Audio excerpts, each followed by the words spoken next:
Hello, and thank you for tuning into the Progressive Parent YouTube channel.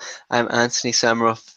Haven't been broadcasting in a while, but I'm here with George Serban, who finished psychology, not vampirism, at the University of Transylvania and worked as a child psychologist. And he's going to tell us a little bit about what he learned working in that field. Nice to have you with us, George. Thank you. Thank you Yeah, thank you. for joining us. Thank you for having me. I'm glad to be here.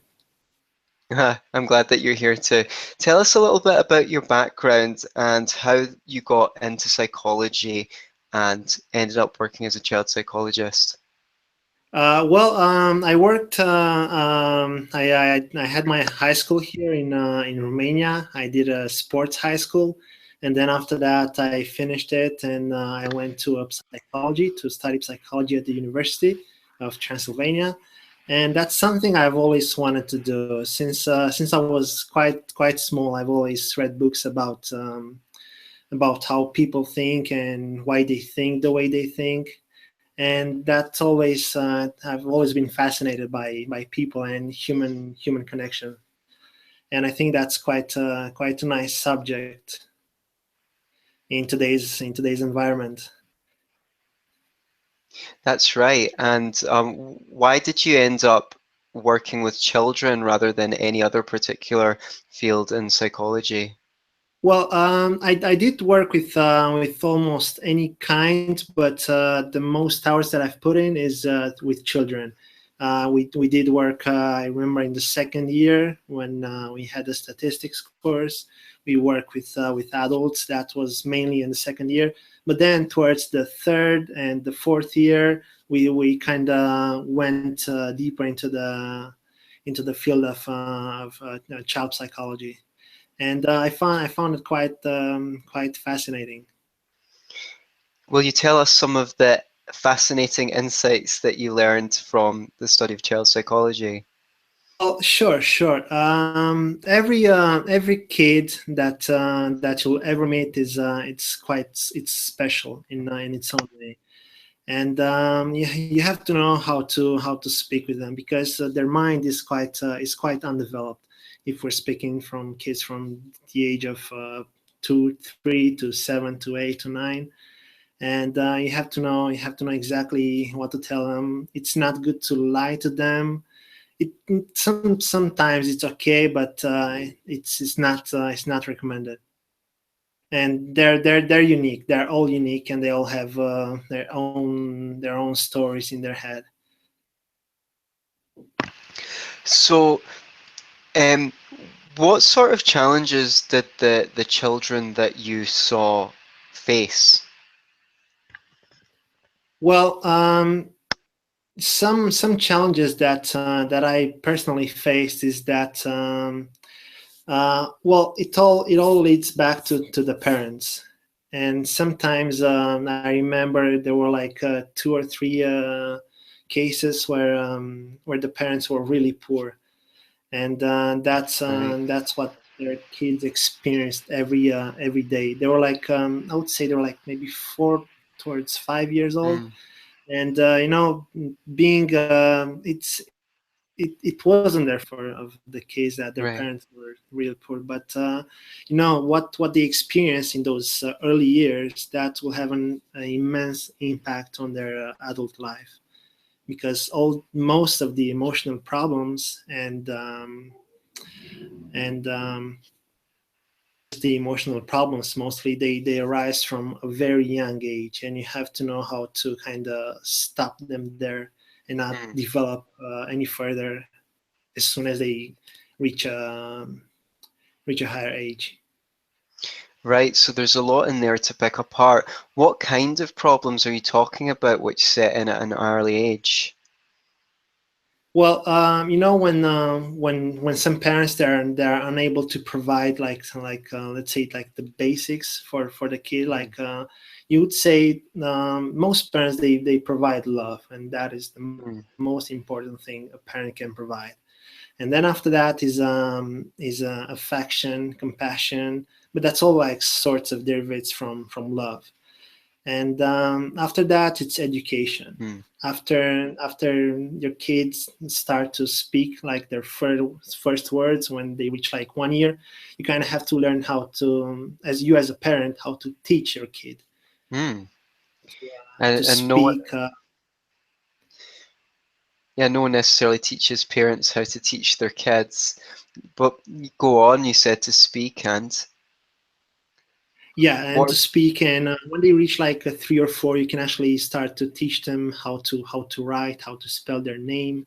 Because I remember when this like my memories when I was like the early memories that I can have is when I was about 4, and I knew how to write my name and all that.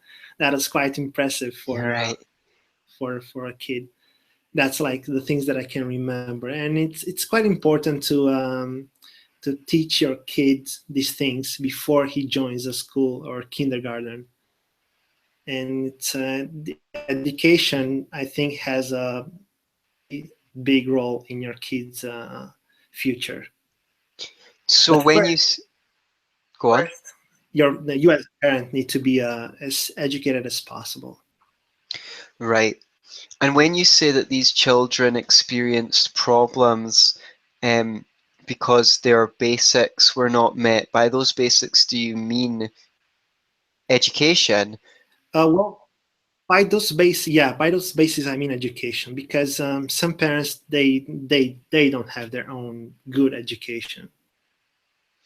Don't have education, then there's something you cannot teach. Sure. So it's important. So you were saying to me before we were on air that parents have some education themselves or are striving towards that because you can't give your children more than you have yourself. Exactly, exactly. It's very important for you being a parent to be somehow educated on how to educate your child. And what sort of difficulties were these children who you were asked to speak to experiencing themselves? What kind of difficulties? Well, if they're like, let's say, like they're like 5 or 6 years old, they would have some kind of problems interacting with the other kids, and if they weren't taught how to do that, it's kind of like an instinctive, how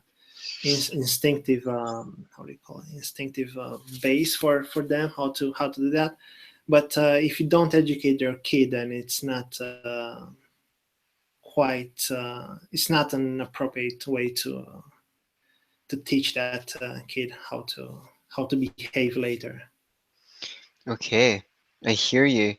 And so what do parents need to know about helping children who might be facing these challenges themselves? Well, the first thing that is that they should first consider if they should have a kid, because in certain situations there it's not quite recommended. If you can't provide everything you have for your kid, then you should wait, because you don't have to hurry with this. Hmm. It's one of the most important things you can have in life: a family and taking care of your family. And I would say that don't hurry. Just take your time and until your situation improves. Because I've seen a lot of poverty, and when the parents they just have a kid and that's it. They try to provide as much as possible, but sometimes it's not enough. Just love it, just giving love. That's not enough. Okay, because children have material needs as well as emotional needs, and if you can't meet those, then it's going to be Yeah, difficult exactly. one way or the other. And you expressed some reservations about the schools and the education system. Would you like to talk about those a little bit? Yeah, sure. Well, I'm not saying school or university is bad. It's just that they don't prepare you for the real life. Right. For Because it's like life first gives you the test and then the lesson. In school, Hmm. it's quite opposite. You first learn and then you Right, take the test. But right, that's not how it actually happens in life. right. Great quote. There are a lot of subjects they don't, because we've all, most of us, we've been through school and university, and we know they don't prepare us for the real life, because at one Sure. point your life is gonna kick you in the teeth, and you're gonna have to get up and continue. It can be hard sometimes, but that's how life is. Hmm. Right, I hear you. And what can parents do to give children the additional support to learn the things that they don't learn in school that they will need for real life? Well, I would say that you as a parent, you need to be as educated as possible, and so that way you can provide all the things that your kid will need, and know, and also it's very important to know when to have a child. I It doesn't, you don't have to be like 18 to have one, or 20 or 30. It's hmm, it's quite important, that as well. right, that you make sure that you're bringing a child into the right environment where they can have their needs met. Okay, Exactly, great. yes. Is there anything else that you're burning to share with the world? Well, at the moment, I would say that education is quite important. It doesn't matter Sure. if you're just a kid learning how to read and write, and if you're quite young, or an adult, or even old. And it's quite important to have a good education, and always learn every day. That's how I would if a day passes and there's something that I didn't learn on, or even if something in that proportion, then that day will be considered to be wasted. So try to learn Right. as much as possible every day, and things will improve. Okay, great. Thank you, George, so much for joining us on the show. If anyone would like to find out more about you, is there a website they can find you on? Yeah, sure. I have my website. It's www.georgeserban.com. That's George Serban.com, and that's my website. Oh, wonderful. Thank you very much.